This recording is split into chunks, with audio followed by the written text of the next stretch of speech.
So what I think the biggest way that AI is changing the way that premium video is transacted across the ecosystem is it's actually changing advertising from an interruption to a complement of the media.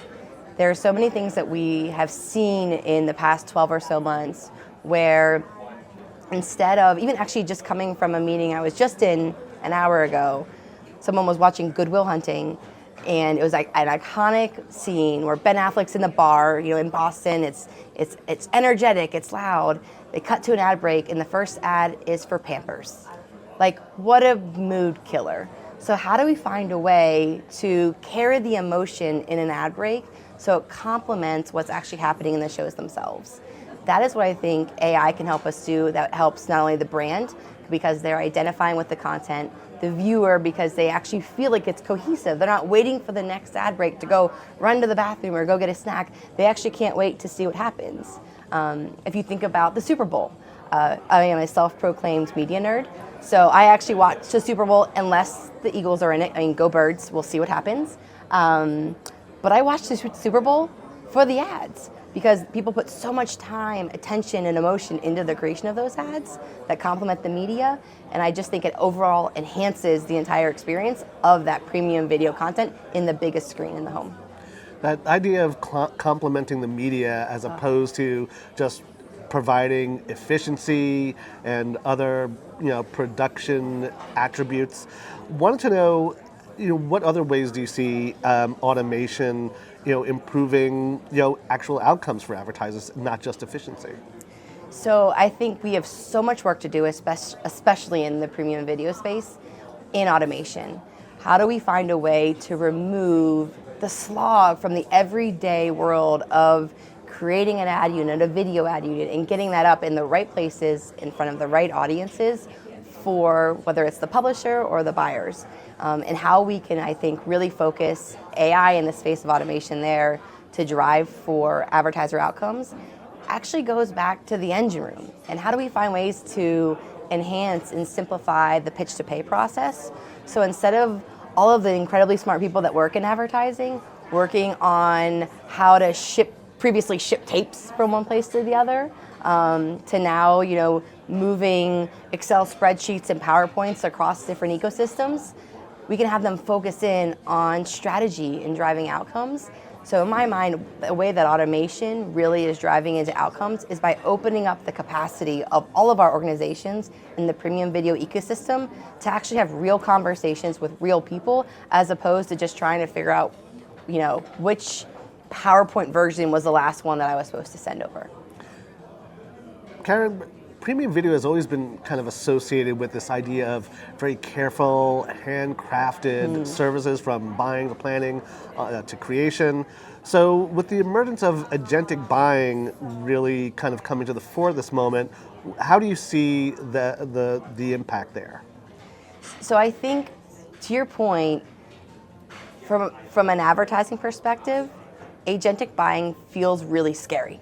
Because to your point, it's all about this personal connection. I think one thing that the advertising ecosystem is tripping over, but is actually agentic buying doesn't remove personal connection, relationships, and the importance of emotionally getting to those viewers, right? Our whole purpose is connecting brands to buyers every day of our lives.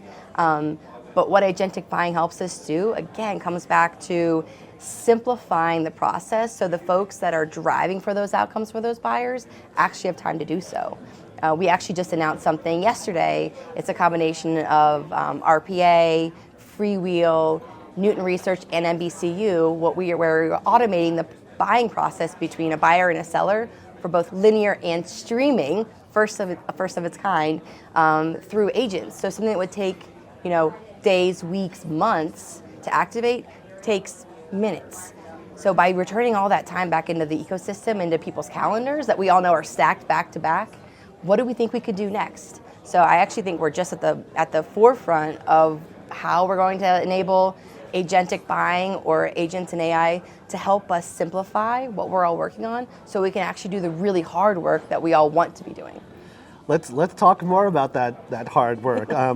Karen, interoperability is an idea that keeps coming up as a perennial problem.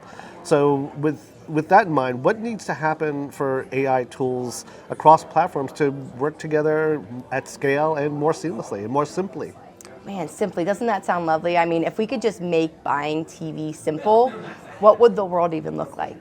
I actually get really excited. About 12 or so months ago, actually at last CES, James Rook was on stage announcing the launch of Universal Ads, which is a self-service platform that Comcast has worked on alongside NBCU, Warner Brothers, Paramount, you name it, to launch a simple way for premium video to move as a category. What search and social have done, frankly, really well, is they've actually found a way to move as a collective to raise up the value of what search and social add into an agency or a buyer's media mix. What Universal Ads has been able to do, and you talk about interoperability really well, is we are precious about having a walled garden of only our activities. We know that in order to move and continue to drive value for advertisers, we need to move together. Universal Ads has had, James Barrow, the head of product there, talks about empathy for the advertiser every day of the week. So we are embedding AI into everything that we're launching to show that if you want us to push Universal Ads into your platform, happy to do it. If you would like to adopt what we are working on, happy to do it. But how do we find a way to reduce the space of walled gardens where it puts up all these different blocking mechanisms for advertisers to know, did my campaign work? So in my mind, I think that the value of interoperability cannot be overstated, because without doing that, in my mind, the idea of premium video at scale becomes a pipe dream.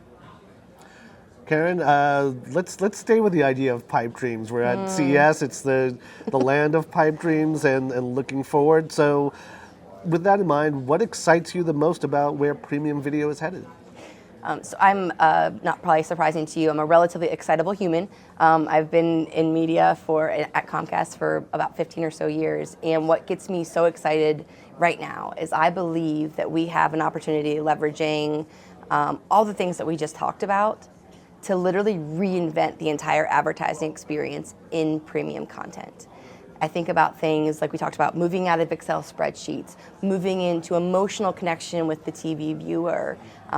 Just think about you're watching your favorite television show. I just got done watching the most recent rerun of Real Housewives. But how about if I were actually to see throughout the ad breaks over that course of an hour the life cycle of a character. So the first ad break, they introduce the character, Meredith. She's going to Giant to get food for her family. And then the next ad break, she's going over to go to Hallmark to pick up a birthday card for her kid's birthday party. And then the last ad break, she's ending up at Target to get the gift. How do you find a way to actually weave in storytelling into advertising so you actually find ways to get excited to see what happens in the next ad break and it's not just an interruption? Or we leverage contextual to say, okay, well, this just happened. Maybe the characters in the show are creating a beautiful dinner. The first ad after that break is about the next Blue Apron or subscription meal service, where you're like, oh, I could totally get on board with this. And maybe it's even foreshadowing what's to come and later on in the episode, but where the ads actually truly complement what happened and what's coming. And I think that for me, like if we can find a way to reinvent that, where again, it goes back to the ad break is not the bathroom break, that feels like the most important thing that we can work on.